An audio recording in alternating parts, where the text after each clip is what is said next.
tomorrow's the exam. 8 chapters to go, and suddenly you realize that, oh God, I forgot the first food. Famous last words. And I'm pretty sure every single one of us has faced this exact same scenario at least once in our lives. And now the stress kicks in, and out of nowhere, you're binge watching YouTube, Netflix, Prime Video, scrolling through Reels or TikTok, and eating all kinds of crap.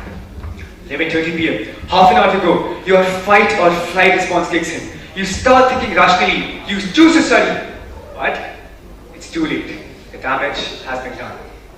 And because that one exam went bad, you lost whatever remaining confidence that you had, and you repeat the same thing over and over and over again. After millions of years of evolution, there's one thing that hasn't changed a bit, and that is our response system to adversities, our response system to difficult situations. We all know the basic three: the fight response, the freeze, or the flight. But what if in the contemporary world, what if in the current world, you expanded this? Then you get three feelings. The first feeling, you're completely motivated into doing the task. You have that inspiration, you have that willpower and sheer dedication to the task. And you do actually get it done. But what about the second feeling? The feeling of complete mental paralysis. The feeling of being completely overwhelmed by the task and just stuck in that one moment. Or what about the last one, and perhaps the most detrimental one, the feeling of procrastinating, and you guessed it, escaping from the task.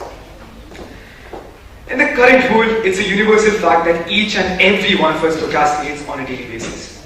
I'm not special in this, you're not, and quite frankly not even David Goggins.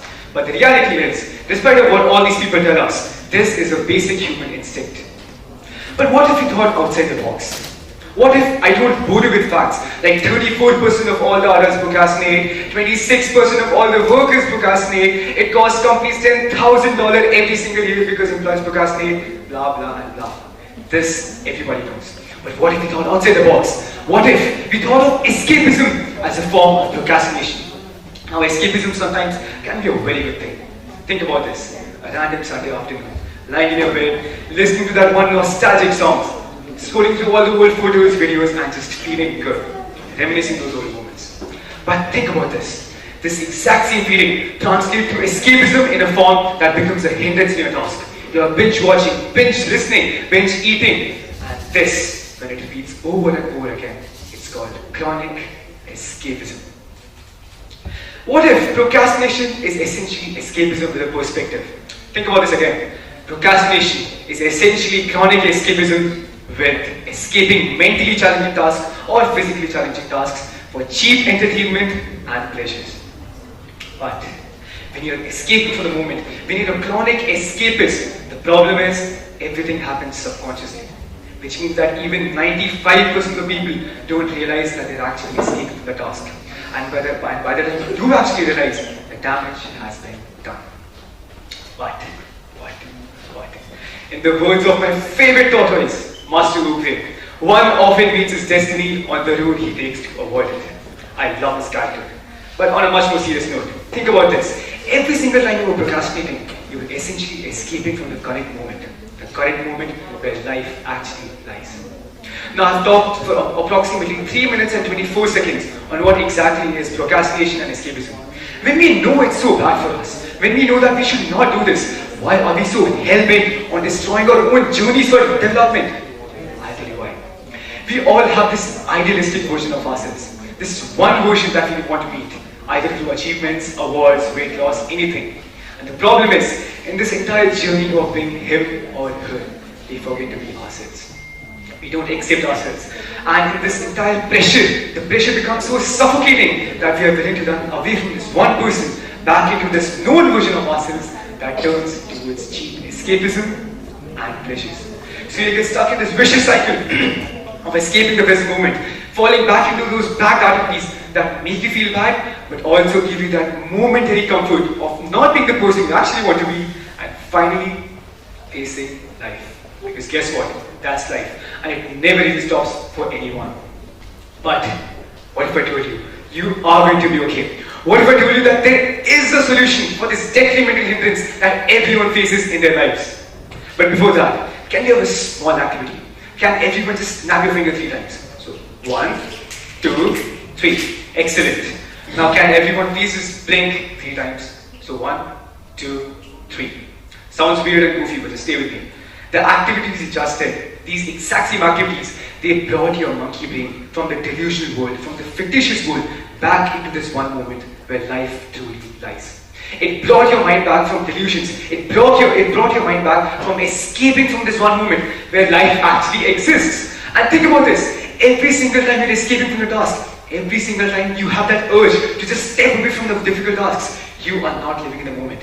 Your mind is taking control of whatever you're doing, and you're either living in the past or in the future.